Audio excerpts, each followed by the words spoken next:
I believe that every single person has a voice. Every single one of us has something important to say. We're all valid.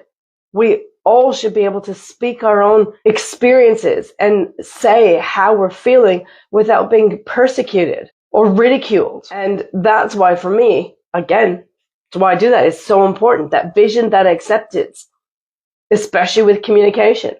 So when I see people, quote unquote, lose their shit, if you want to use that word, there's no judgment on them as a human being in the sense that they're a bad person. What I see is they've experienced trauma around their ability to actually have a voice. And like me, all they're doing is fighting for that voice. It may not be the most effective way or the appropriate way, but that's all that's happening there.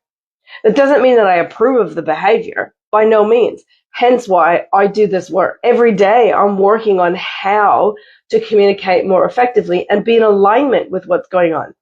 Be aware when I'm bothered by something, then take deep breaths, regulate my nervous system, get connected with how I feel, get connected with why it's bothering me, what part of my life it's being affected by it, and only then can I actually have an appropriate response. I'm not going to lie. Sometimes it takes me a while. So the challenge I have, because I have that awareness, and it's a learning process, sometimes I won't say anything at the time because it's better to be silent than to react.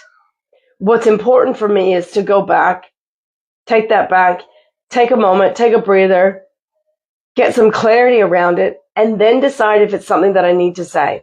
If it's something that I need to say, I need to call that person back and go, hey, this is what happened. I was obviously affected by it emotionally, and I had to step away because I didn't want to react rather than respond.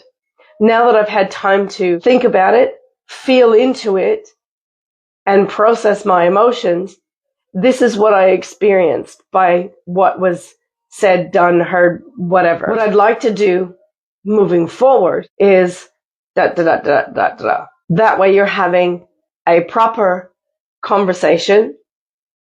You're expressing your needs and your will, but you're doing it from a space and a place of alignment rather than reaction, rather than from the child's tantrum. Now, before we go, I'd like to do a card. The card for today from the heart message is, I hear benevolent messages loud and clear. I am my own healer. That's exactly the whole point of psychosomatics.